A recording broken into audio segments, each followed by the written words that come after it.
Okay, while you can do this with just plain ground beef, you will get much better results if you grind your own meat. And the real key here, even if you're only going to grind part of it, is get some meat that's like this from around the ribs.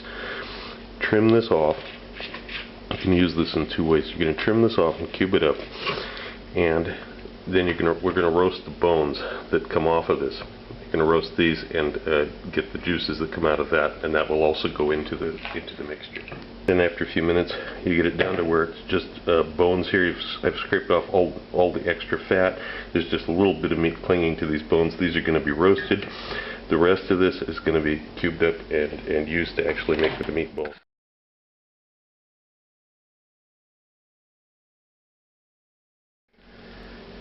Now I've assembled the spices for grinding. I've got 1½ teaspoons of whole black peppercorns, 1 full teaspoon of crushed red pepper flakes, whole teaspoon of mustard seeds, a whole teaspoon of dried marjoram, and ½ a teaspoon of fennel seeds whole. These are going to be ground. Now, after it's ground, I'm going to add a teaspoon and a half of coarse salt to this. And I know some of you are going to flinch and say, no, I don't want to do that. Okay, don't do it. I'm going to add a full teaspoon of MSG. We'll give it a great flavor. It's used in top restaurants, but I know a lot of people are afraid of it. If you don't like it, don't use it. It will help them. It will be great. Use it, and you will never stop using it. Okay, now here's a step that if you're using ground beef, you can't really duplicate, but this will produce great results. This is a technique used in Lyon, France for making pate and some other ground sausages. I'm putting the rib meat in with the seasonings the night before I grind it. I'm going to mix all this up. First the seasonings on it, and then I'm going to add about 1 ounce of red wine. This will be part of the flavoring. You know, the wine will help the spices stick to the meat too. Okay. Now this gets sealed up under some plastic or in an airtight box and gets left in the refrigerator until the next morning. We'll grind it then rather than just grinding it now. If you're using ground meat because you want to save yourself the time, then obviously you're not going to go through this step. You're just going to mix the spices in with the bread and the other fillings.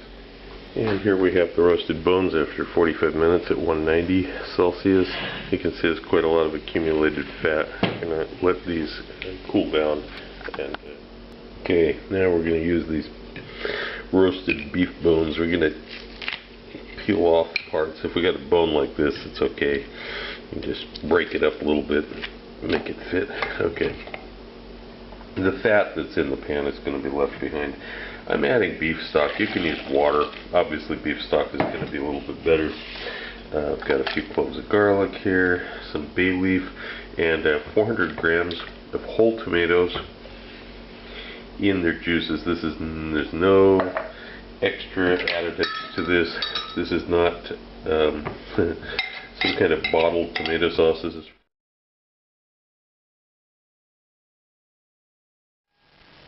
and 8 hours later, this is what we get out of the oven. We're going to have to strain this. Okay, strain this through, push it down as much as you can. This is your tomato beef broth base. It's not the entire sauce the meatballs are going to cook in, but the important part of it. Okay, now I've strained this off. This tastes really good already. This is going to go into the refrigerator and be stored until. And while in the refrigerator, I get out the meat that was marinated overnight. This also smells really good already, and this has to be ground.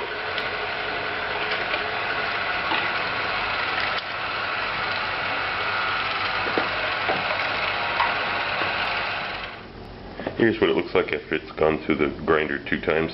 The fat has been evenly distributed. It's nice and tender. And if you smell this, it doesn't really smell like the spices and the seasonings that you've got because it's so integrated now. When we started assembling our ingredients for the meatballs, we got the onions here, we got some garlic. I'm going to pre-cut this basil into a little chiffonade simply because I don't want the any large pieces in it, and the food processor won't be very good at dividing it finely enough. So I'm going to start it off with a chiffonade. And the garlic cloves, you can just, you know, kind of cut them in half. The onion, cut it in quarters. It's fine. Food processor will do the rest. In addition to the breadcrumbs, I'm just going to grate a little fresh Parmesan Reggiano in here. Just a couple tablespoons is all you really need. Just a little bit as a binder and a little bit, of course, for flavor. Okay, when we get all that, now we're going to add 60 milliliters of cream to this. Then I'm also going to add 1 egg yolk to this. I see people making meatball recipes and put like 3 or 4 whole eggs in it. Yeah, you're going to have really, really tough, hard meatballs if you do that. It should have very little egg. Very, very little egg. Just a little bit for the fat, a little bit as a binder. But the meat itself should hold it together. Okay, this is it. Now, we can combine all this meat back in there and start mixing it around by hand. Don't overmix it, because if you overmix it, you'll also make meatballs tough. So you have to do it by hand. There's really no way to do this with any instrument that's going to work as well as your own hands.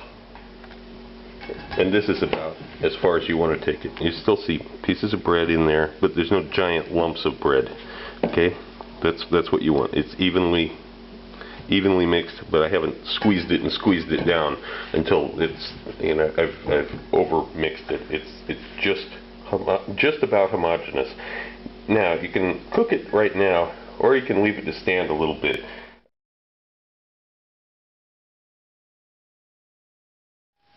And you should end up with 20 to 25 meatballs like this. You're going to dust them with a little bit of flour, and then kind of shake them around on the plate a little bit in order to coat the outsides. You don't want to dredge them in flour. You want a little bit on the outsides.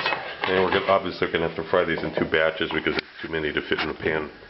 Okay, after the pan, non-stick pan, starts to get hot, I'm going to put some olive oil in it. And this is really what you would think would be much more than you would need for these meatballs, because they already have a lot of fat in them.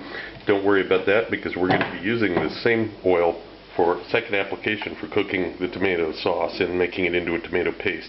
But first, the meat. We want to flavor the oil with the meat.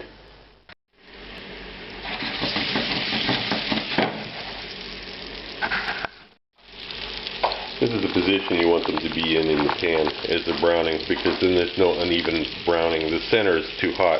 Around the edges, they'll get a little bit of heat radiated in from the side, and they'll also get, more importantly, very evenly cooked, because the edges of the pan are the most even. And the first batch is finished up now, browned nicely. We start the second batch the same way. Shake it around a little bit, get some oil on all the sides, then move them off the edges and let them cook for a while. I've got the heat on 7 out of 1 to 10. It's on a 7. Now I've got a good crust developed on all the meatballs, and the fat, which is of course a mixture of beef fat and olive oil at this point, is going to provide the base for this. And I'm going to add the tomato sauce to the top of it. And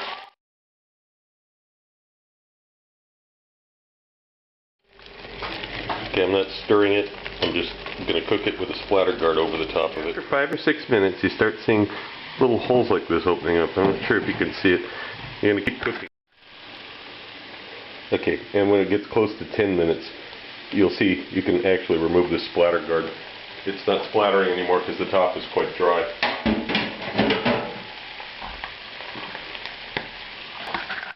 Okay, now finally I'm going to give this the first stir. First stir, since the tomato sauce was added, it sat there for 10 minutes. Now we're going to keep reducing it. Stir it once in a while. It won't splatter too much now because most of the really excess moisture is already gone. But we got to reduce it down more than this. This is not enough. We want it to get to paste consistency. So now you can stir it fairly regularly. Taste it once in a while. See if you think it needs a pinch of salt. Depends on the kind of tomatoes you use. It may need a little sugar. Let's see. Okay, what I did is I reduced the heat to 5, and I've cooked this for almost 10 more minutes. You can see that it's a paste now. There's no saucy, thin liquid left. This is the stage you want. Now, I've got this braised tomato beef that we made last night in the oven. This is going to go in. Stir this around a little bit. You can taste it again, see what you think, see if you think it needs more salt. But really it's best to add the salt after the meat simmers in it. So now the meatballs go in. You've got enough space in a large skillet like this for them to all go down, but of course you'll have to turn them around a little bit as they cook. And these have to simmer for quite a while. We're going to keep them at a low simmer though. We don't want to boil these away. This is one of those cases where a lot of heat will cause all the flavors to escape. We want to cook them well, but we don't want to boil them. So get them to a very slow simmer. I'll show you in a minute. Okay, here it is at a slow simmer. Now I'm going to put a lid on it, reduce the heat down even more. It's to like 1.5, and let it stay.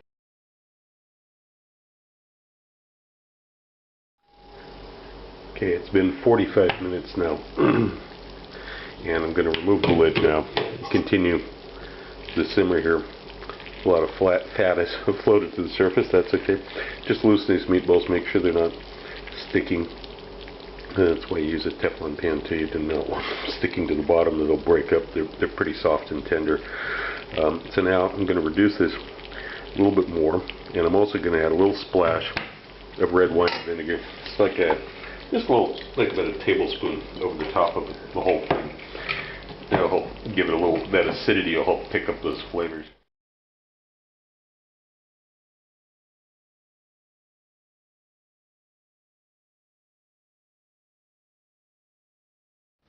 Also look for my cocktail book, Cocktails of the South Pacific and Beyond, Advanced Mixology, available through Amazon online.